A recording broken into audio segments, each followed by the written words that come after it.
We have been talking about growing your food truck business from one truck to several.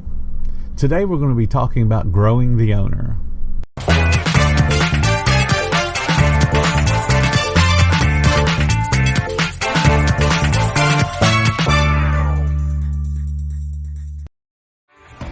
Este episodio es presentado por Honda. Descubra la nueva Honda Passport Trailsport todoterreno. La Passport más todoterreno que Honda haya imaginado jamás. Esta Passport cuenta con mayor altura al suelo, barras de techo en todas sus versiones y neumáticas especialmente diseñados para cualquier terreno. Además, disfruta todos tus viajes con el control de clima de 3 zonas, techo panorámico y opciones como asientos delanteros con calefacción y ventilación. Conoce más en honda.com/Passport. Hi, and welcome to the 10-Minute Food Truck Training Podcast. My name is Bill Moore, founder of foodtrucktraining.group.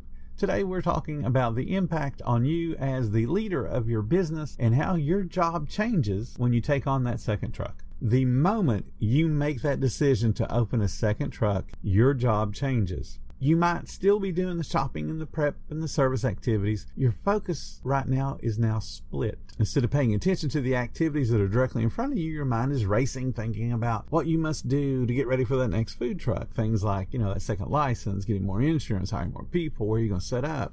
How are we going to market the new truck? When's it going to be ready? What are the delays? What's the issues with the builder? And on and on and on. So now you're not thinking about the task in front of you. You as the owner are no longer trading the work of your hands for money. You have to make the transition into being a leader. And that leader is in charge of a business. And as a leader, you're going to do more thinking and managerial tasks than you will spend time doing prepping and cleaning and mopping the floors. So even if you choose to work in one of the food trucks, you have to be in a position to handle any of the problems the other food truck might have. So remember, your workload now has to be a little bit lighter. You simply cannot wait until your rush is over and tell the person on the other food truck, hey, I'll call you back when it slows down. Or worse, you just ignore your phone when it rings. See, it's easy when you only have a single food truck and the phone's ringing just to ignore it. But when you've got a second food truck, you really can't ignore it because it could be a major problem that only you as the owner can fix. And you just simply can't ignore that because you're down a dozen burgers at the moment. You are a leader. You have to be accessible. A leader is a servant to their employees. They are a resource. They are someone there to help them succeed. If you're not accessible, you're not helping them succeed. And if they don't succeed, guess who else doesn't succeed? So let's talk about the typical food truck owner and how they act as a boss. See if any of this sounds familiar to you, whether you do it yourself or you've seen someone else do it. Many bosses drive employees and they say, do this, now go do this. Now, hey, you got to do this now. Go over here, got to do this. And they're constantly barking orders. Bosses depend on authority or inspiring fear, and they often threaten somebody's job. I can just fire you right now if you don't get that done. You ever work for somebody like that? A boss often will say I, and they'll take full credit for anything that's successful. But on the other side of that coin, when something goes wrong, they know who to blame. And if there's a guest complaint, you can be guaranteed it's either the guest's fault or some employee's fault. Even if they're the ones that mismade the burger or they're the ones that burnt something, it's somebody else's fault. And we've all had a boss like that. They use people, they expect employees to be perfect, and remember their training from a single explanation. So a boss will run in and say, here's how you do a burger. You flip it this way, and it's done. And then you can put it on a sandwich. It gets mayonnaise, tomato, ketchup, pickle, onion. And that's all the training an employee gets. And they expect that employee to know how to do the job from that explanation. Or worse, they hire an employee that says, yeah, I used to work at Burger King, Wendy's, Taco Bell. It doesn't matter. But when they hear, ooh, experience, they hire them and expect them with zero training to know how to do the job the way they want it done. That's what a boss does. That's what a lot of food truck owners do. This type of boss may be able to put lots of money in the bank, but remember, they're also omnipresent on the food truck and they're driving the staff. So they could even be successful because they're churning their staff. People get mad and quit every few weeks. They just hire somebody else. No big deal. And they might actually put some money in the bank. But they can't succeed as a leader because they can't be everywhere at once. They can't succeed owning multiple trucks because, again, they can't be everywhere at once. So as a leader, you will be different. You have to be different. A leader trains and constantly coaches employee improvement. So they're always training. They're always saying, hey, you remember how to do this?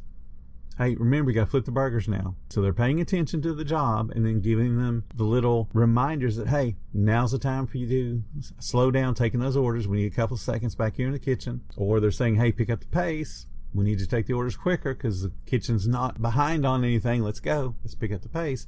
But they're doing it in a positive way. They're not yelling and screaming. They're just doing it as a reminder of the way they were trained to begin with. They earn the respect of the staff and they generate enthusiasm for the job and the business. That's what a leader does. You want your employees to be proud that they work for you. They want to be proud of the product they turn out, and they want to get excited when the business is busy and successful. If they're not, you're failing them as their supervisor. A leader always says we. It's going to be a rough day today. We got this, guys. We can handle it. We're good enough to handle it. They're always saying we. They plan ahead and they think ahead to avoid things going wrong. And that helps them minimize guest complaints. But you know what? When they have a complaint, they accept responsibility and they fix the issue, and they fix it as soon as possible. And a great leader passes on credit for a job well done. They don't say, hey, this business is successful because of me, because it's not. It's successful because of us. We are making these kind of sales and having this big old pile of tickets every night because of how good you guys are. I can promise you, when I work a position, no matter what position it is, I'm pretty darn fast, but I always tell my staff they're better. It encourages them to work towards getting as good as I am, or as good as the best person on the truck is. And you got to coach them through those things. You got to help them to understand. You can be a little bit faster if you wrap the sandwich this way. You can put the mayonnaise on the bun in one swipe instead of 3. Pinch your fingers together a little bit closer so you pick up the right amount of onions, the right amount of lettuce. You want to lay the pickles so that they don't touch. You want to teach them the specifications and coach them through it. And then when they do it right, you want to tell them, awesome job. Keep doing it that way for me, please. And pass on the credit. Thank them for doing a good job. So before you even think about getting a second location, you should already be in the leader category. If a lot of the things I said up there about the boss is something you're checking off going, oh, that's me. Oh, that one's me too. You need to work on becoming a leader and having the traits I'm going to talk about here in just a second. Because you need to remember, the team that's on your current truck, they're going to be the trainers and they're going to be the example to all the new employees when you start to hire them. And those new employees are going to emulate what they see you do and what they see your older, more experienced employees do.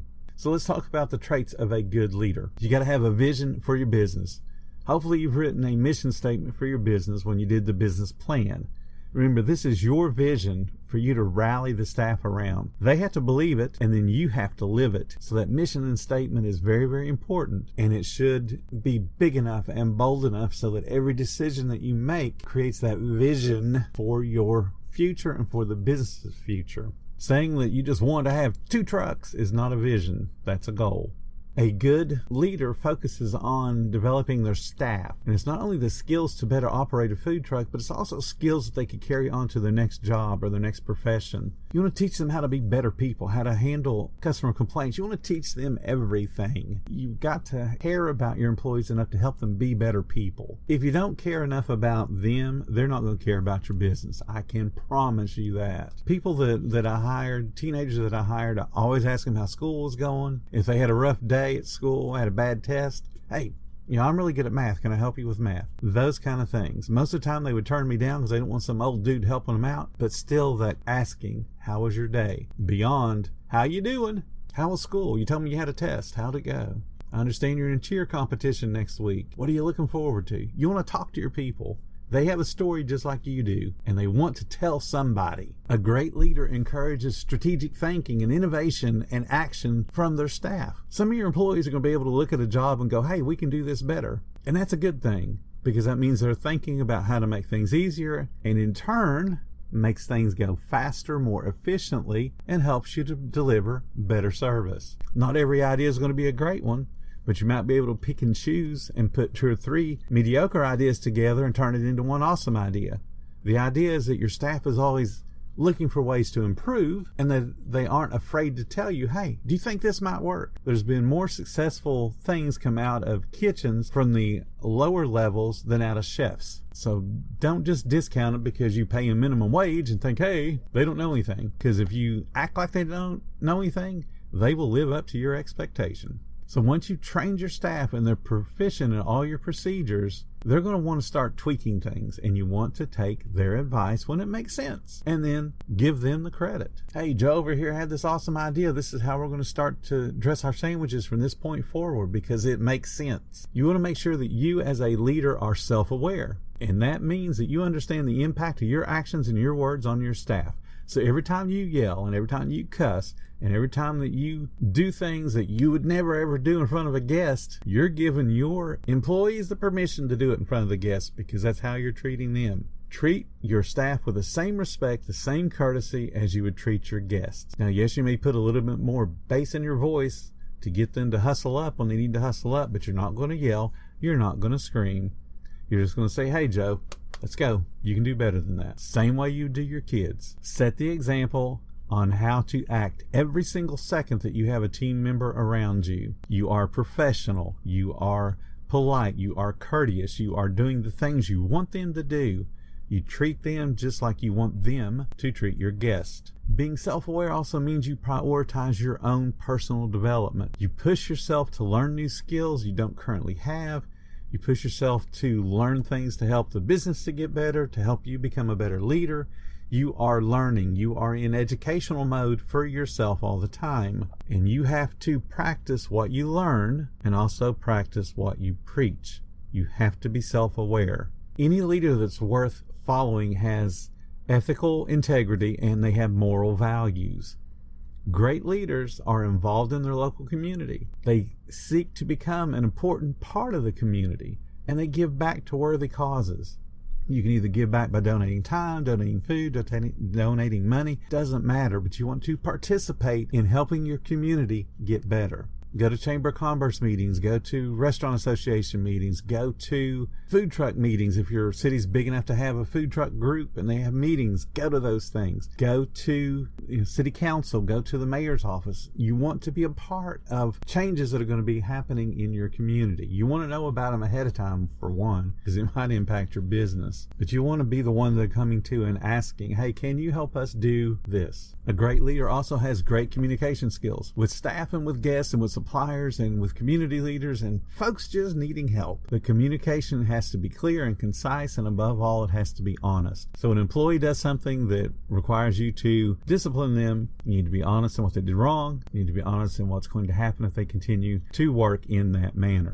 Great leaders understand the impact of tonality on words, as well as the impact of a quietly spoken word. You understand how you sound. So I'm going to encourage you today to create a self-improvement plan for yourself. Work on that plan. Seek a business coach.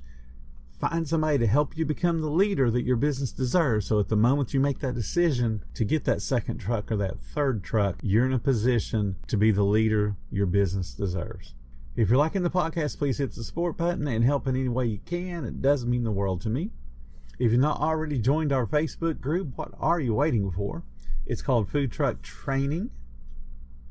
Thank you guys so much for listening, and I'll see you in the next podcast.